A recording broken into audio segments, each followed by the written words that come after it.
Bright classes. कैसे हैं आप? होपफुली सब अच्छे होंगे।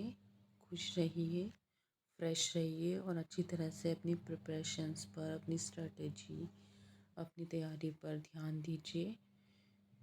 क्योंकि अगर हम मेहनत करने के टाइम पर मेहनत करते हैं तो हम रेस्ट करने के टाइम पर रेस्ट करते हैं। अदरवाइज़ कि जो हमारा रेस्ट करने का टाइम होता है उसमें हम मेहनत करते हैं और मेहनत के टाइम में हम रेस्ट करते हैं। तो जितने भी एडल्ट्स हैं, जितने भी यंगर्स हैं, तो उनको ये चीज़ समझनी चाहिए कि हमें अपना हार्डवर्क में अपना बेस्ट दें। जो भी आपका रिज़ल्ट हो किसी भी चीज़ में, वो फिर आपकी अकॉर्डिंग ही आएगा अगर आप अपना बेस्ट देंगे। तो मैं आपको क्वेश्चंस की प्रैक्टिस कराऊंगी। उससे पहले मैं आपको इंट्रोड्यूस कराऊंगी कि जो आपका गुडविल ऑफ वैल्यूएशन है, ठीक है, वैल्यूएशन ऑफ गुडविल चैप्टर को स्टडी करेंगे हम अच्छे तरह से। आइए तो स्टार्ट करते हैं। वैल्यूएशन ऑफ गुडविल क्या है? गुडविल इज़ गुड नेम और the reputation of the business which is earn by a firm through the hard work and honesty of its owner. Goodwill क्या होता है? एक नाम होता है, एक पहचान होती है बिजनेस की, जो ऑनर या बिजनेस पर्सन जो होता है वो अपने हार्डवर्क और ऑनेस्टी से अपने नाम कमाता है, उसे हम गुडविल कहते हैं।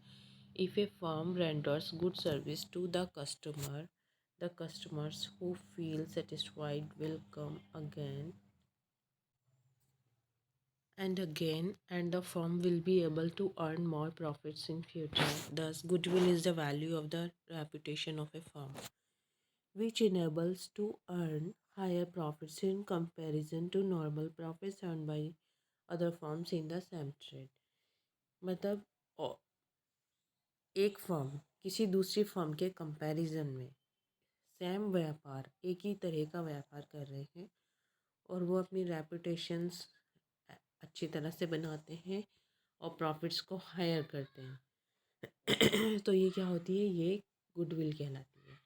Features of goodwill, it is an intangible asset. ये क्या होती है? इंटेंजिबल एसेट होती है। Goodwill can not be seen और टच्ड, इसे हम नहीं देख सकते और ना ही हम इसे टच कर सकते हैं। It does not have any physical existence, that thus it belongs the category of intangible assets such as patent, trademark, copyright, etc. It is a valuable asset. It is helpful in earning excess profits. Its values is liable to constant fluctuations, while goodwill does not depreciate. Its value is liable to constant fluctuation. Its value is liable to constant fluctuations. It is always present as a silent asset in a business where there are super profits, but declines in value with the decline in earnings. It is valuable only when entire business is sold. ठीक है, जब business को बेचा जाता है तब इसकी value लगाई जाती है। Goodwill can not be sold in part, it can be sold with the entire business only. The only exception is at the time of admission or retirement of the partner. It is difficult to place an exact value on goodwill. This is because its value may fluctuate from time to time due to changing circumstances. ठीक है, time के साथ साथ circumstances के according which are internal and external to business. ये internal और business और external business से कनेक्टेड होती है। Goodwill is divided into two categories. दो कैटेगरीज में हम गुडविल को डिवाइड करते हैं। एक होती है purchase goodwill. Purchase goodwill means goodwill for which a consideration has been paid when business is purchase. जब आपने बिजनेस परचेज किया था उसके साथ में आपने गुडविल भी परचेज की थी। The excess of purchase consideration of its net asset is the purchase goodwill. It is separately recorded in the books because it is purchased by paying in form of cash or kind. आपने या तो उसके बदले में कोई चीज़ दी है या फिर आपने पैसा दिया है, तो आपने उसके बदले में गुडविल को परचेज किया है। इसकी करेक्टरिस्टिक्स होती हैं, it arises on purchase of a business और ब्रांड।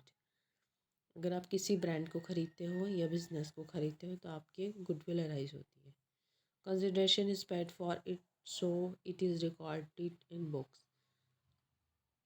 ठीक है, अगर आप कंसिडरेशन पेड करते हैं तो ये बुक्स में रिकॉर्ड होता है. Shown in balance sheet as an asset. ये बैलेंस शीट में एक एसेट की तरह से शो की जाएगी. बैलेंस शीट में कहाँ जाएगी? एसेट में. It is amortised, depreciated. ये अमोर्टाइज होती है, डेप्रिशिएटेड होती है. Value is a subject judgement ascertained by agreement of seller and purchaser. It is approximate value and cannot be sold separately in the market or in part. ये ना हम business के साथ में ही खरीद सकते हैं, साथ में बेच सकते हैं, अदरवाइज हम इसे सेपरेटली नहीं बेच सकते हैं. ठीक है. Self-generated goodwill. It also has inherent goodwill. It is an internally generated goodwill which arises from a number of factors that are running business process due to it is able to earn more profit in the future. Self generated होती है कि अगर हम अपनी reputation को अच्छा बनाएं, अपने प्रॉफिट्स को हाई करें, तो उससे हमारी अर्निंग और मैक्सिमम हो रही है इन कंपैरिजन अदर्स. कि जो अदर हैं वो सेम ट्रेड कर रहे हैं, एक ही तरह का बिजनेस कर रहे हैं, लेकिन उनके मुकाबले में आपको प्रॉफिट ज़्यादा हो रहा है, तो उसे हम सेल्फ जनरेटेड गुडविल कहेंगे. Features. It is generated internally over the years. A true cost cannot be placed on this type of goodwill. Value depends on subject judgment of the value. As per Accounting Standard 26, AS26, intangible asset. It is not recorded in the books of accounts because consideration in money or money's worth has not been paid for it. Factors affecting the value of goodwill. Goodwill को प्रभावित करने वाले कारक कौन से हैं? Efficient management. If the business is run by experienced and efficient management. अगर business कोई ऐसा इंसान रन कर रहा है जिसका एफिशिएंट मैनेजमेंट है और वो एक्सपीरियंस्ड है वर्क के लिए, its profit will go on increasing. तो उसका प्रॉफिट डेफिनेटली इंक्रीज होगा, which results in increase in the value of goodwill. जिसका जो रिजल्ट होगा वो क्या होगा? इंक्रीज होगा, गुडविल भी आपकी बढ़ेगी. Quality of products. If the firm is supplying good quality, मतलब एक दो फर्म है और वो सप्लाई कर रही है गुड क्वालिटी प्रोडक्ट्स को, then the customer will come again and again from the same and thus will create the goodwill and brand name for the same. जैसे आपने देखा है कि डोमिनोज़ का पिज़्ज़ा बहुत मशहूर हो रहा है, सब वहाँ पर जाना चाहते हैं. वो किस लिए? क्योंकि उनकी एक अच्छी क्वालिटी है और सभी लोग वहाँ पर अगेन एंड अगेन जाकर उसे खाते हैं. तो ये क्या है? ये उनका प्रोडक्ट एंड क्वालिटी दी जा रही है जिसकी वजह से उनकी गुडविल मेंटेन हो रही है.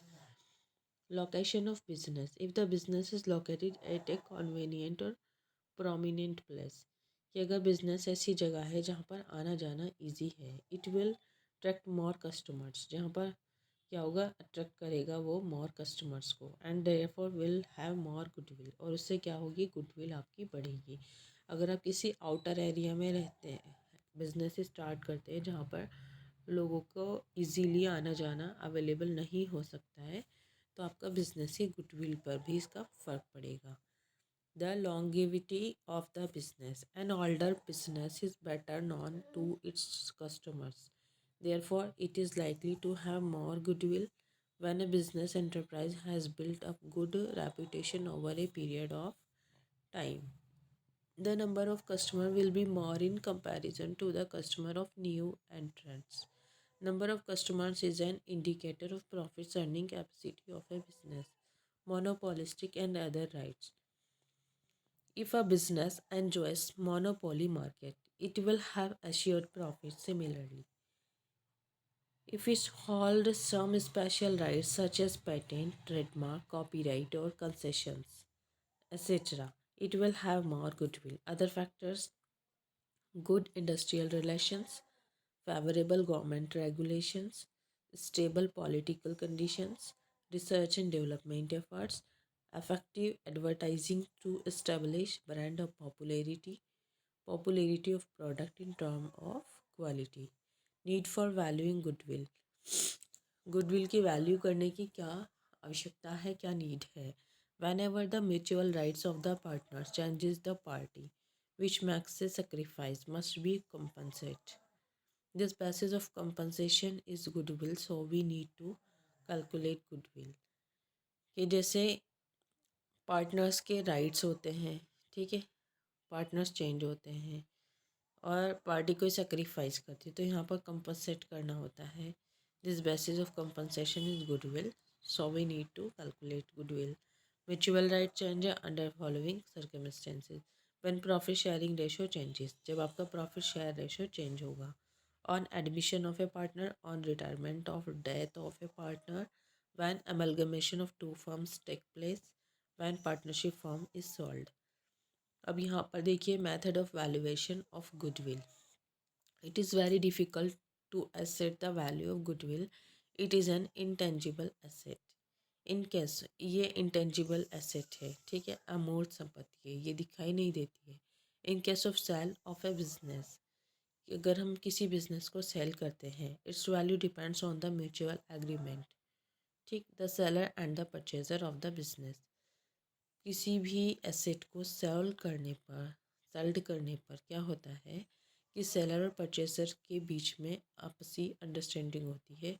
Usually there are 3 methods of goodwill. इसका मेथड है average profit method, super profit method, capitalisation method. First of all हम स्टडी करेंगे एवरेज प्रॉफिट मेथड को. This is a very simple and widely followed method of goodwill of valuation of goodwill. In this method, goodwill is calculated on the basis of the number of past years. Average of such profits is multiplied by the agreed number of years to find out the value of goodwill. Formula for calculation of goodwill. Goodwill equal to average profit. आपको जितने भी years का profit दिया हुआ है आप उनको सबको टोटल करेंगे, फिर उसे नंबर ऑफ़ ईयर से डिवाइड करके एवरेज प्रॉफिट आ जाएगा. फिर number of years of purchase, उससे हम कैलकुलेशन करेंगे मल्टीप्लाई करके, तो हमारी गुडविल आ जाएगी. Number of years of purchase means for how many years the firm will earn the same amount of profit in future. Average profit मैंने अभी आपको बताया है कि प्रॉफिट्स को टोटल करते हैं फिर डिवाइड करते हैं नंबर ऑफ़ ईयर्स से. A buyer always want to estimate the future profits of a business. Future profits depend upon the average performance of the business in the past.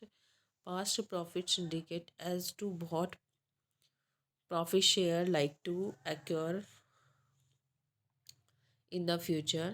Therefore, the past profits are average. ठीक. But before calculating the average profit, the profits earned in the past must be adjusted in the light of future expectations, and the factors should be taken into account while calculating the average profit. कि जो भी adjustment है पहले हम profits की वो करेंगे per year के अकॉर्डिंग, फिर जब वो हमें नेट प्रॉफिट्स मिल जाएंगे हम उनको फिर टोटल करेंगे, फिर उनका हम एवरेज निकालेंगे. Abnormal income of a year should be deducted out of the net profit of the year. Abnormal loss of a year should be added back to the net profit of that year. Income from investment should be deducted out of the net profits of that year because this income is received from outside the business. Weighted average profit method. This method is a modified version of average profit method. In this method, each year's profit is assigned a weight. The highest weight is attached to profit of most recent year. Weighted average profit method है goodwill equal weighted average profit into number of years purchase. आपका weighted average profit method जो है is considered better than the simple average profit method because it assign more weightage to the profits of the last year, which is more likely to be earned in future. This method is preferred when profits over the past year have been continuously rising or falling.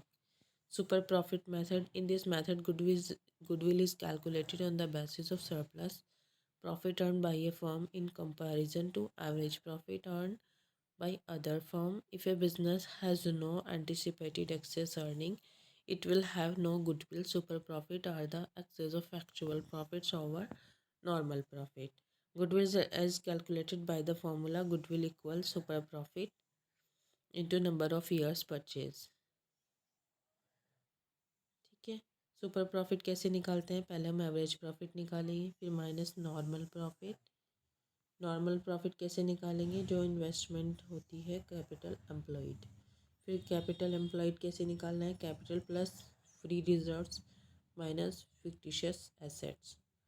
All asset हो जाएंगी minus goodwill, fictitious asset and non trade investment minus outside liabilities.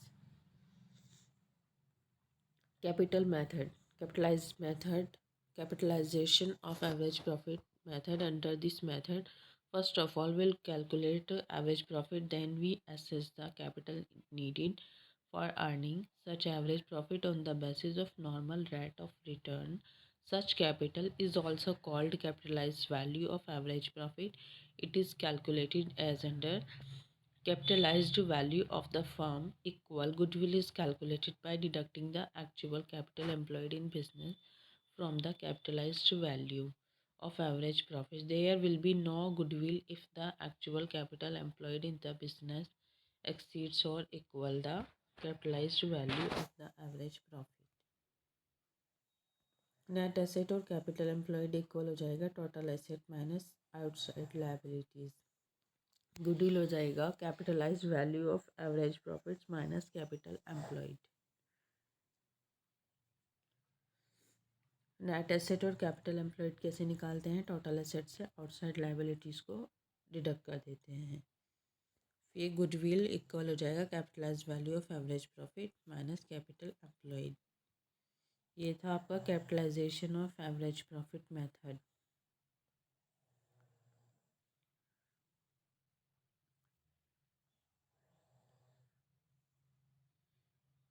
Capitalization of super profit method. Under this method, first of all, we calculate the super profits and then we assess the capital needed for earning such super profits on the basis of normal rate of return. Such capital is actually the amount of goodwill. Super profits are calculated in the same manner as calculated in super profits method. Goodwill of the firm equal हो जाएगा super profit into 100 upon normal rate of return. तो friends, ये मैंने आज आपको इसके बारे में बता दिया है। अब मैं आपको इसके कुछ प्रैक्टिस क्वेश्चंस बता रही हूँ, तो आप बने रहिए वीडियो के साथ में। तो हम क्वेश्चन से स्टार्ट करेंगे गुडविल वैल्यूएशन के bye Hafsa Rahman, commerce educator. आप प्लीज़ चैनल को लाइक कर लीजिए, सब्सक्राइब करिए, शेयर करिए। अपने कॉमर्स के जितने भी स्टूडेंट्स हैं आपके कांटेक्ट में, उनको आप शेयर कर दीजिए चैनल का लिंक। खाते का मूल्यांकन। एक नया साझेदार अपने भाग की ख्याति के रूप में नकदी लाता है। वह राशि पुराने साझेदार में बांटी जाएगी। A new partner brings in cash as his share of goodwill. This amount will be distributed among all partners in all the profit sharing ratio, equal ratio of capitals, sacrificing ratio.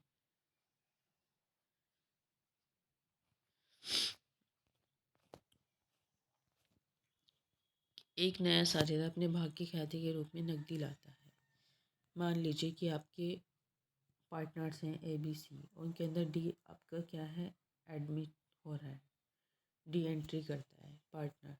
तो उसमें क्या होगा, ABC अपना कुछ sacrifice करेंगे और जब वो गुडविल लेकर आएगा, उस गुडविल को उन सब में डिस्ट्रीब्यूट किया जाएगा सेक्रीफाइसिंग रेशो में। तो इसका आंसर डी आपका ठीक होगा। एक नया साझेदार अपने भाग की ख्याति के रूप में नकदी लाता है, तो ऐसी स्थिति में वे राशि पुराने साझेदारों में त्याग के अनुपात में बांटी जाएगी। Premium for goodwill account debit to all partners capital account, being distribution of goodwill between the all partners is sacrificing ratio. Goodwill is an current asset, liquid asset, fixed asset, intangible asset. हमने अभी chapter में आपको बताया है कि ख्याति खाता क्या होता है। एक अमूर्त संपत्ति खाते की श्रेणी में आता है। अमूर्त वास्तविक खाते की श्रेणी में उन संपत्तियों के खाते आते हैं जिन्हें छुआ या देखा नहीं जा सकता। इनका कोई वास्तविक शरीर, रूप या आकार नहीं होता। अन्य संपत्तियों या वस्तुओं की तरह इनके मूल्य को मापा जा सकता है और इनका क्रय विक्रय किया जा सकता है, जैसे ख्याति, ट्रेडमार्क, पेटेंट्स, राइट्स, ठीक है, कॉपीराइट वगैरह। निम्नलिखित में से कौन सी ख्याति सर्वश्रेष्ठ मानी जाती है? Dog goodwill, cat goodwill, rat goodwill, cow goodwill. तो यहाँ पर जो कैट गुडविल है वो बेस्ट मानी जाती है। सामान्यतः ख्याति उसी व्यापार में होती है जहाँ सामान्य लाभ से अधिक लाभ प्राप्त होता है। यदि व्यवसाय असाधारण लाभ कमाता है तो ये निश्चित रूप से ख्याति के कारण से ही संभव होता है।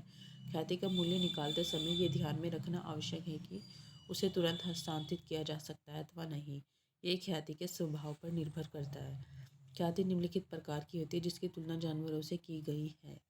ख्याति को, जैसे बिल्ली के स्वभाव की ख्याति, कैट गुडविल। बिल्ली के स्वभाव की ख्याति का विक्रय मूल्य सबसे अधिक होता है। इसका सेलिंग प्राइस हाईएस्ट होता है क्योंकि बिल्ली का स्वभाव एक घर या स्थान पर रहने का होता है। ये एक जगह जम कर रहती है। ठीक उसी प्रकार फर्म का मालिक कोई भी हो, परंतु फर्म की ख्याति बनी रहती है।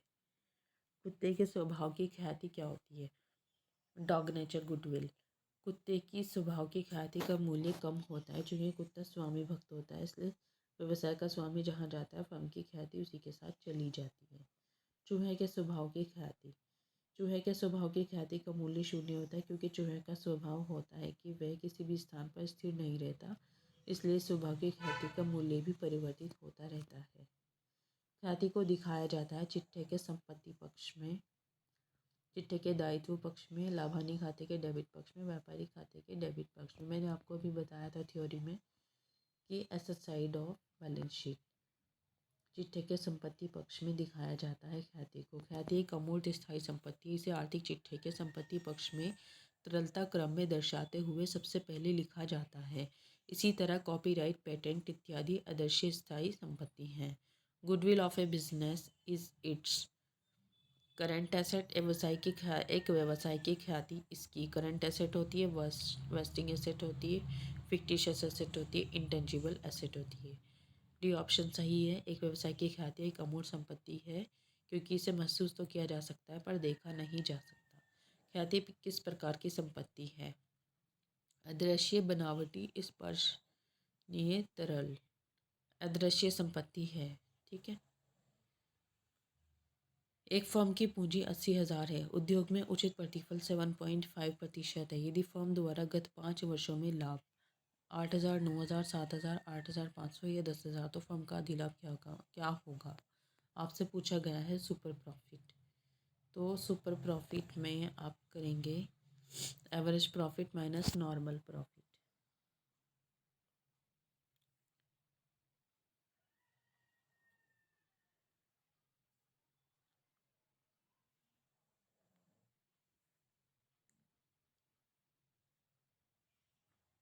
Average profit minus normal profit.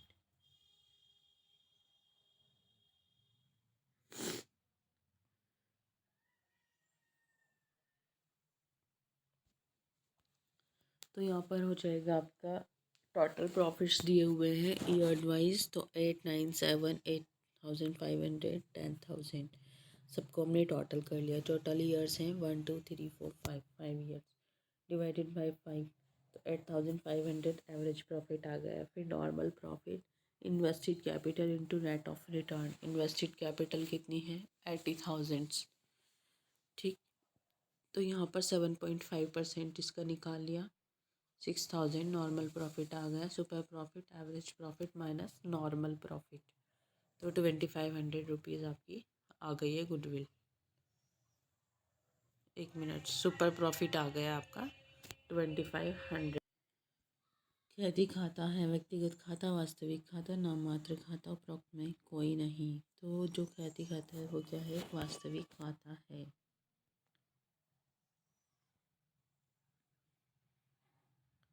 ख्याति खाता एक वास्तविक खाता है। वास्तविक खाते के अंतर्गत वे खाते सम्मिलित होते हैं जो दृश्य या अदृश्य संपत्ति के अंतर्गत आते हैं। क्योंकि ख्याति एक अदृश्य संपत्ति है, इसलिए ख्याति खाता एक अदृश्य वास्तविक खाता है। एक फर्म के, देखो मैं आपको न्यूमेरिकल क्वेश्चंस ना बोर्ड पर करा दूंगी, अब हम फ़िलहाल थ्योरी कर लेते हैं, ठीक है। ये प्रैक्टिस तभी अच्छे से हो पाएगी ना।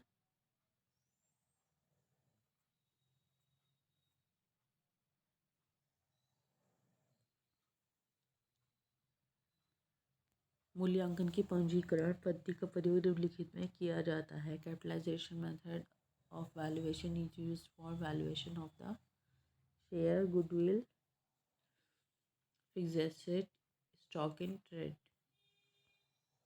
ख्याति की गणना के लिए, ठीक है। बी, गुडविल के लिए average profit, super profit, capitalisation, annuity method. Goodwill is an intangible asset.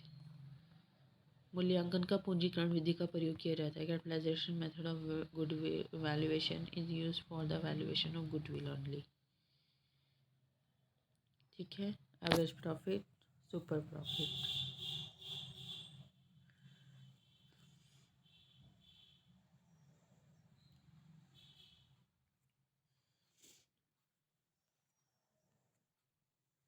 तो ये थे आज के हमारे क्वेश्चंस, और हम शाम में आपको इसके न्यूमेरिकल क्वेश्चंस हैं उनकी प्रैक्टिस करा दूंगी मैं आपको, क्योंकि बोर्ड पर होते हैं न्यूमेरिकल क्वेश्चंस। अगर हम अच्छे से कर रहे हैं वो ठीक समझ भी आ जाते हैं, आप भी कॉपी पर प्रैक्टिस कर सकते हैं उससे। तो फ्रेंड्स, आप वीडियोस के साथ बने रहिए, और मुझे बहुत अच्छा लगता है कि अगर मेरी वीडियोस को लोग देख रहे हैं, क्योंकि आप किसी भी प्लेटफॉर्म पर जाएंगे तो आपको 2-4 वीडियोस दिखाने के बाद आपको सब्सक्रिप्शन लेना होगा, पेड करनी होगी फ़ी, उसके बाद आपको सब्जेक्ट कंटिन्यू कराया जाएगा। पर मैं ऐसा नहीं करा रही हूँ, मैं आपको फ्री ऑफ कॉस्ट सारी वीडियोस दे रही हूँ। तो प्लीज़ आप चैनल को लाइक करिए, शेयर करिए, सब्सक्राइब करिए, और मेरा इरादा है कि आपको मैं पूरा सिलेबस आपको टॉपिक वाइज अच्छी तरह से क्लियर कराऊंगी, और मैं पूरी मेहनत करूंगी, लेकिन आपका साथ चाहिए मुझे कि आप मेरी वीडियोस को शेयर करते रहिए। Thank you so much for watching my video. Have a nice day, be happy, stay blessed my friends. Okay, bye. खुश रहें, आबाद रहें।